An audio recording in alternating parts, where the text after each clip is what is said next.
रहे हैं। मेरी कोई भी पतंग इनकी पतंग के सामने नहीं टिक पा रही। Electric kite. साहिल और किरण बैलगाड़ी पर बैठे अपने गांव की तरफ जा रहे थे कि आवाज आई, बचाओ बचाओ, कोई है जो मुझे उतारे यहाँ से। साहिल भाई, ये आवाज कहाँ से आ रही है? पता नहीं कौन है, आवाज तो मुझे भी आ रही है पर सामने कुछ नहीं आ रहा। मैं यहाँ हूँ ऊपर। क्या ये काइट से आवाज आई है किरण? हाँ, ये मैं ही हूँ। साहिल भाई, मुझे तो डर लग रहा है, चलो घर चले, बाबा वेट कर रहे होंगे। प्लीज मुझे छोड़कर ना जाओ, मुझे भी अपने साथ ले जाओ, मैं तुम्हारे बहुत काम आऊंगी।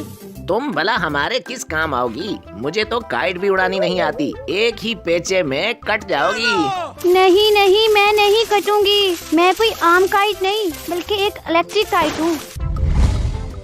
क्या कहा? Electric kite?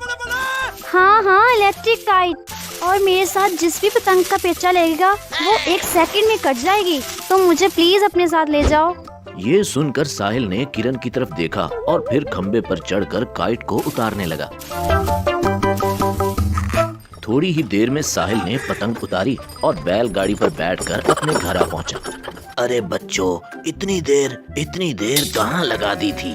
तो किरण और साहिल ने सारी कहानी बाबा को सुना डाली। अगर ये वाकई ही इलेक्ट्रिक काइट है तो फिर तुम इसकी मदद से बहुत सारे कंपटीशन जीत सकते हो साहिल बेटा। हाँ बाबा, इस तरह बहुत सारे कंपटीशन जीत कर हम बहुत सारे पैसे भी कमा लेंगे। यहू, फिर तो हम बहुत अमीर हो जाएंगे। हाँ, हम बहुत अमीर हो जाएंगे किरण बिटिया। कुछ दिन बाद गांव में काइट कंपटीशन हुआ तो दुनियापुर वालों के साथ साथ दूसरे गांव वालों ने भी हिस्सा लिया। साहिल और किरण भी अपने बाबा के साथ वहां आ पहुंचे। हजरात, आज के इस मुकाबले में जीतने वाले को 10 लाख का चेक दिया जाएगा। मुकाबला शुरू हुआ तो आसमान रंग बिरंगी पतंगों से भर गया। देखते ही देखते साहिल की पतंग भी आसमान पे दूर नजर आने लगी। कुछ ही देर में ये देखकर सबकी आंखें खुली की खुली रह गईं कि साहिल की पतंग सभी पतंगों को बो काटा करती जा रही थी। ये साहिल आखिर कर क्या रहा है?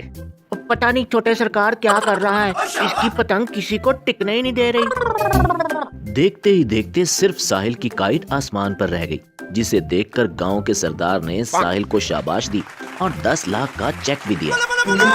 अगले ही दिन जब साहिल और किरण गांव के बाहर पानी के तालाब के पास बैठे थे तो सफदर अपने नौकर के साथ वहां आ निकला। और भाई साहिल, क्या हाल है? सुना है तुम्हारी पतंग ने सारे गांव में धूम मचाई हुई है। अरे क्यों ना मचे धूम, मेरे भाई से अच्छा पेचे लगाने वाला पूरे गांव में नहीं है। तू चुप कर छुटकी, ज्यादा उछलेगी तो पतंग के साथ तुझे भी उठाकर ले जाऊंगा। अपने नौकर को लगाम डालो सफदर, नहीं तो इसके दांत तोड़ने में मुझे टाइम नहीं लगेगा। बहुत उछल रहा है। आखिर तेरी पतंग में ऐसा है क्या जो सबको धूल चटा रही है? मेरे भाई की पतंग एक जादुई पतंग है, समझे? क्या कहा? जादुई पतंग? पगला गई हो क्या?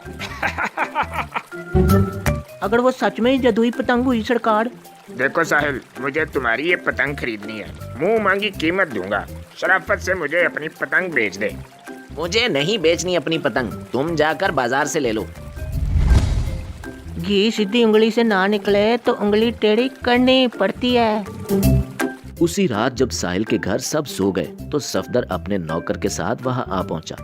जैसे ही उन दोनों ने साहिल की काइट को हाथ में पकड़ा तो एक जोरदार झटका लगा। शोर की आवाज से सभी घर वाले वहां जमा हो गए और मिलकर दोनों की खूब धुलाई की।